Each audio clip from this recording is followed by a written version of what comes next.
آپ کے نزدیک یہ گانوں کی طرز پہ نعت پڑھنا یہ جائز ہے؟ جب ہم کسی کے سامنے گانے کی طرز پہ نعت پڑھتے ہیں تو پہلے اس کے ذہن میں تو کیا وجہ ہے؟ پیسوں کے لیے، ویوز کے لیے لوگ ایسے کرتے ہیں؟ بس آپ کو پتہ ہے کہ فیم حاصل کرنے کے لیے کچھ ایسی نوٹوں کے لیے آپ جاتے ہیں، نوٹوں کی بارش آپ پہ کی جاتی ہے، اور یہ طریقہ کیا درست ہے؟ بس یہ اکثریت دیکھتے ہیں لوگ، اب اکثر محافل میں ایسے ہو رہا ہے کہ نعت شریف پڑھنا شروع کریں تو اصل میں نعت ہے کیا؟ اصل میں نعت رب خدا کا ذکر کریں اور ذکر مصطفیٰ نہ کریں، ہمارے منہ میں ہو ایسی زباں خدا نہ کرے۔ خاتم النبیین رحمۃ اللہ عالمین محمد مصطفیٰ صلی اللہ علیہ وآلہ وسلم کی نعت جو ہے وہ اللہ بھی پڑھتا ہے، ان کی تعریف پرندے بھی کرتے ہیں، ان کی تعریف دنیا کا ہر ذرہ کرتا ہے، لیکن آج کے دور حاضر کے اندر اکثر لوگ نعت کا مذاق بنایا کرتے ہیں۔ اور اسی سلسلے کے اندر ہم نے آج جس مہمان کو بلایا ہے وہ بہت ہی معروف ہیں، اور اکثر ہی آپ رمضان کے اندر ان کو اپنے ٹی وی کے اندر دیکھتے ہیں، سنتے ہیں اور ان سے پیار کرتے ہیں۔ جناب عبدالرحمن نقشبندی صاحب، کیسے ہیں آپ؟ ٹھیک ہیں الحمدللہ جی، عبدالرحمن بھائی، کیسے ہیں آپ؟ طبیعت ٹھیک ہے آپ کی؟ الحمدللہ۔ اچھا، سب سے پہلے تو مجھے بتائیں کہ جب آپ نے نعت شریف شروع کی، پڑھنا شروع کی، تو آپ کو کس طرح کی مشکلات کا سامنا کرنا پڑا؟ جی، مجھے الحمدللہ 20 سے 22 سال ہو گئے ہیں نعت شریف پڑھتے۔ شروع میں تو آپ کو پتہ ہے کوئی بھی کام اگر کیا جائے تو اس میں مشکلات کا سامنا کرنا پڑتا ہے۔ تو جب میں نے آغاز کیا اس چیز کا تو میں روز کی بنیاد پہ محافل میں جاتا تھا، گھر سے دور جانا آنا، کسی جگہ پہ محفل میں موقع ملتا نہیں ملتا، لیکن جو ایک لگن تھی وہ جاری رہی۔ تو الحمدللہ اگر اس لگن کی طرف ہم جاری رہے ہیں تو اللہ کا کرم ہے کہ آج اللہ نے اس مقام پر پہنچایا ہے کہ دنیا کے اندر بھی الحمدللہ، لاہور میں، پورے پنجاب میں اور لاہور سے باہر بھی الحمدللہ محافل میں میرا جانا ہوتا ہے الحمدللہ۔ ویسے کبھی مخالفت ہوئی ہے گھر سے یا دوستوں سے یا پھر امی ابو سے کہ یار یہ آپ کیا کام کر رہے ہیں؟ نہیں آپ چھوڑتے ہیں؟ الحمدللہ آپ میری جو فیلڈ ہے، میرے دوست احباب بھی سارے اسی فیلڈ میں ہیں الحمدللہ، اور گھر کی طرف سے مجھے بہت سپورٹ ہوئی ہے الحمدللہ۔ میری والدہ، میری نانی جان الحمدللہ وہ نعت پڑھتی تھیں، ان کو دیکھ کر میرے دل میں اس چیز کا شوق پیدا ہوا، پھر پڑھنا شروع کیا، تو پھر الحمدللہ پھر روانی اس چیز میں بڑھتی گئی۔ اچھا، جو آج کا ہمارا ٹاپک ہے نا، ہم اس پہ آتے ہیں۔ آج کل کے دور کے اندر شاید آپ نے دیکھا ہو کہ بہت سے لوگ گانوں کی طرز کے اوپر نعت پڑھ رہے ہیں، اور آپ کے نزدیک یہ گانوں کی طرز پہ نعت پڑھنا یہ جائز ہے؟ جی، میرے نزدیک تو میں نہیں کہوں گا، جتنے بھی علماء اکرام ہیں، علماء حق اہل سنت کے، وہ اس چیز سے منع فرماتے ہیں کہ گانوں کی طرز کے اوپر نعت پڑھ کے جب ہم کسی کے سامنے گانے کی طرز پہ نعت پڑھتے ہیں تو پہلے اس کے ذہن میں وہ گانا آتا ہے، بعد میں وہ نعت کی طرف اس کا جو دھیان جاتا ہے۔ تو بہتر یہی ہے کہ کوئی کلام ایسے پڑھے جائیں، کوئی ایسی طرز کے اوپر پڑھا جائے جس کو سن کر کسی کے دل میں مزید عشق مصطفیٰ اور اجاگر ہو، تو نہ کہ نعت ہم شروع کریں تو وہ پہلے گانے کی طرف اس کا دھیان جائے۔ تو میری تو یہی کوشش ہوتی ہے اکثر محافل میں، تو میں خود اس چیز سے بڑا چاہتا ہوں کہ سننے والے بھی جو میرے دوست پیغام سن رہے ہیں ان سے بھی یہی گزارش ہے کہ گانوں کی طرز پہ نعت نہ پڑھی جائے۔ تو کیا وجہ ہے؟ پیسوں کے لیے، ویوز کے لیے لوگ ایسے کرتے ہیں؟ بس آپ کو پتہ ہے کہ فیم حاصل کرنے کے لیے کچھ ایسی طرزوں کے اوپر کلام پڑھ دیے جاتے ہیں کہ جو بس جلد سے جلد ہم مشہور ہو جائیں، تو ایسے نہیں کرنا چاہیے۔ وہ ایک کلام ہے، اکثر لوگ جو ہے نا ہمیں مذاق میں نا بھیجتے ہیں، ان باکس کرتے ہیں، جی جی ٹون سننی جی کیا جی ہے وہ بالکل، کلام؟ کچھ سنا یہ ہے آپ دیکھیں نے؟ نا، آپ اس طرح کے جو لوگ کام کرتے ہیں پھر وہ اس چیز کا پھر سب کو بھگتنا پڑتا ہے، تو پھر ایسی چیز سے پرہیز کرنی چاہیے۔ اس موصوف نے باقاعدہ ایک پروگرام کیا ہے جی اور جی دنیا کو بتایا جی ہر نعت ہی گانے کی طرز کے اوپر ہے۔ اب وہ کہتا ہے جی پرانی نعتیں بھی گانے کی طرز کے اوپر ہیں، نئی نعتیں بھی گانے کی طرز کے اوپر ہیں۔ مطلب اس نے یہ نہیں کیا، اپولوجائز نہیں کیا دنیا سے، لوگوں سے اپولوجائز نہیں کیا کہ یار میں معافی مانگتا ہوں کہ میرے سے غلط ہوا۔ اس نے الٹا جو ہے لوگوں کے آگے پروگرام کیا، شاید آپ نے دیکھا ہو، آپ کی نظر سے گزرا ہو، لیکن آپ کو کیا لگتا ہے کیا اس صورتحال میں نعت خواہ حضرات کو، جو ہمارے پرانے نعت خواہ ہیں یا پھر علماء دین ہیں، وہ ان کو کیا قدم اٹھانا چاہیے؟ ان کو قدم یہ اس کے بارے میں جی بالکل اٹھانا چاہیے، کیونکہ یہ بات ٹھیک نہیں ہے کہ کسی ایک شخص کی وجہ سے پوری تنظیم کے اوپر پھر بات آتی ہے، تو میرے نزدیک یہ بہت غلط بات ہے۔ اور نعت شریف کسی گانے کی طرز کی محتاج نہیں ہے، اور اگر سچے دل سے نعت شریف پڑھی جائے تو پھر اللہ بھی راضی ہوتا ہے اور اللہ کا محبوب بھی راضی ہوتا ہے۔ اصل میں نعت ہے کیا؟ اصل میں نعت رب کو راضی کرنا اور اس کے محبوب کو راضی کرنا۔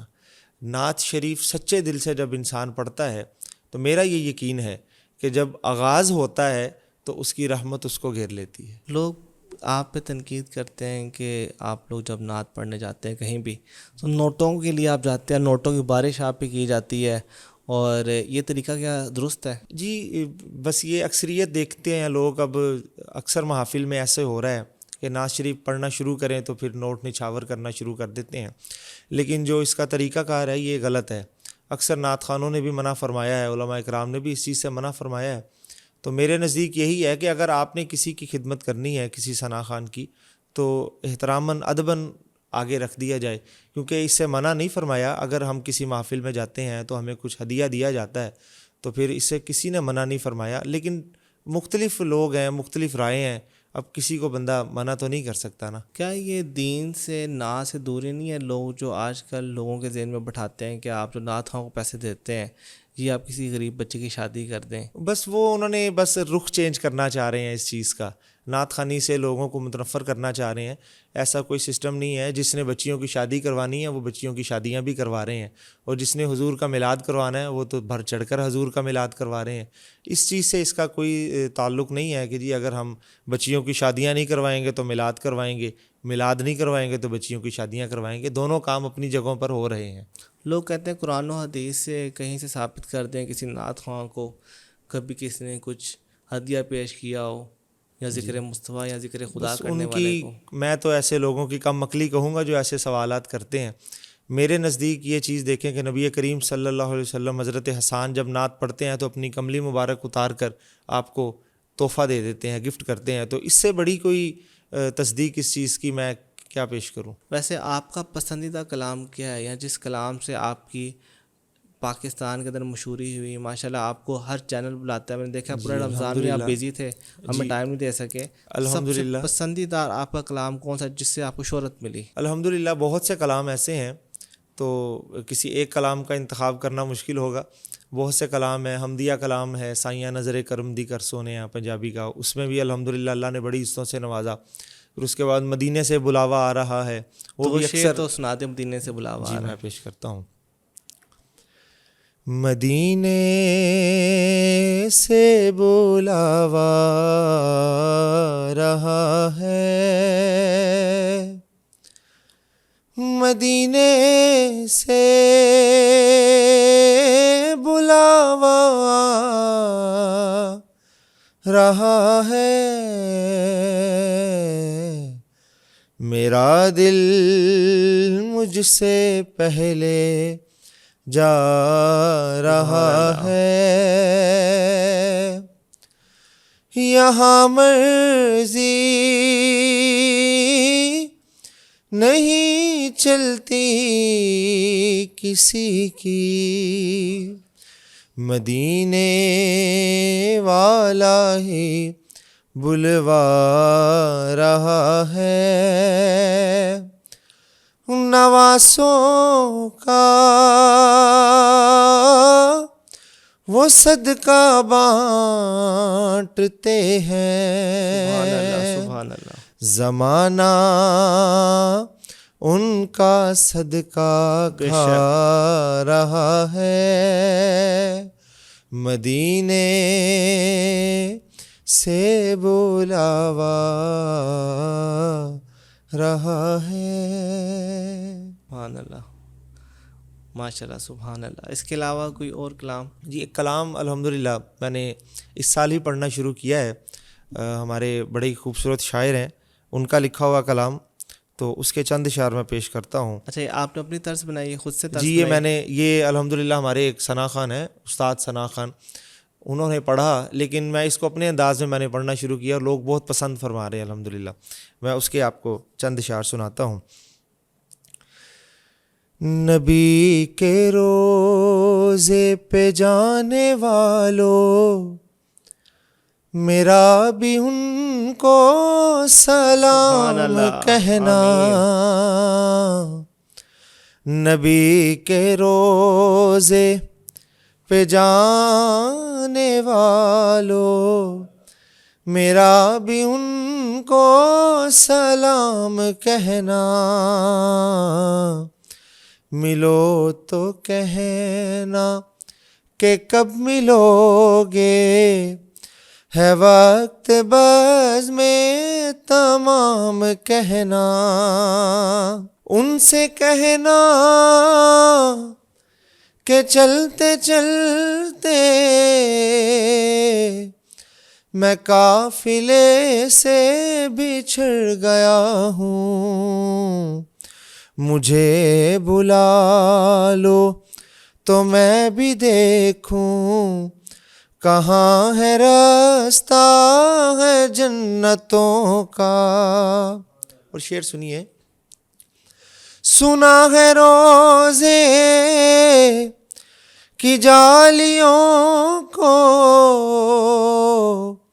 جو چومتے ہیں وہ جھومتے ہیں، سنا ہے روزے کی جالیوں کو جو چومتے ہیں وہ جھومتے ہیں، کرو نہ ہم پہ بھی مہربانی، ہمیں بھی آتا ہے جھوم لینا، نبی کے روزے پہ جانے والو، میرا بھی ان کو سلام کہنا۔ بہت شکریہ عبد الرحمن بھائی، آپ آئے اور ہمارے پروگرام کی زینت بنے۔ ہم آپ کا دل کی گہرائیوں سے شکر ادا کرتے ہیں، اور آپ نے آقا کریم خاتم النبیین رحمۃ اللہ علیہ محمد مصطفیٰ صلی اللہ علیہ وسلم کا بڑا ہی خوبصورت ذکر کیا اور ہمارے دلوں کو نور سے بھر دیا۔ اللہ تعالیٰ آپ کی آواز میں، آپ کے رزق میں برکت عطا فرمائے، آمین، اور آپ کو میرے نبی کے روضے پہ لے کے جائے، آمین، اور ایسا عاشق بنائے، آپ ایسا عشق سے نعت پڑھیں کہ خاتم النبی رحمۃ اللہ علیہ محمد مصطفیٰ آپ کے خواب میں آ کے آپ کو پیار دیں، سبحان اللہ۔ اور آپ ہمیشہ ان کے پیار میں پڑھیں۔ جو پیغام ہم نے یہاں پہ دیا وہ یہ تھا کہ نعت پڑھنا، میرے نبی کی تعریف کرنا، یہ تو اللہ کی بھی سنت ہے۔ تو معاملہ یہاں پہ آتا ہے کہ اگر کوئی شخص گانوں کی طرز سے نعت پڑھ رہا ہے اور آپ کے ذہن میں یہ بات آتی ہے جو گانا پہلے آ جاتا ہے سنتے وقت، تو سمجھ جائیں کہ اس کو آپ نے فالو نہیں کرنا، وہ غلط کر رہا ہے۔ ہاں، اگر کوئی بندہ نعت پڑھ رہا ہے اور وہ کسی پرانے گانے کی طرز سے تھی لیکن لوگ اس کو نعت سے پہچان دیں تو اس میں کوئی بھی غلط بات نہیں۔ اور لوگوں کے چکر میں آ کے جس طرح کے لوگ ہمارے معاشرے میں ٹن ٹن سنی اور بلی کتا اس طرح کی باتیں کر کے اپنے آپ کو مشہور کر کے نعت خواں کہتے ہیں، آپ کی مہربانی ایسے لوگوں کو نعت خواں نہ کہیں، یہ لوگ نعت خواں نہیں ہیں، یہ میرے دین کے ڈاکو ہیں۔ آپ لوگ ہمیشہ اس کو نعت خواں کہ جو میرے نبی کا ذکر کرے، اور جب وہ کرے تو آپ کے دلوں میں نور اترے، آپ کا دھیان مدینے جائے، آپ کا پیار آقا کی طرف جائے، آپ کا خیال ابو بکر کی طرف جائے، آپ کا خیال علی کی طرف جائے۔ جب ایسے لوگ نعت پڑھیں تو سمجھ آئے نعت خواں ہیں اور باقی ڈاکو ہیں۔ تو آپ ان ڈاکوؤں سے پرہیز کریں اور میرے نبی کی نعت کو اپنے دلوں میں اتار لیں، اور یہ جو لوگ گانے کی طرز سے پڑھتے ہیں ان سے معذرت کریں، ان کو اپنے پروگرامات میں نہ بلائیں۔ جزاک اللہ۔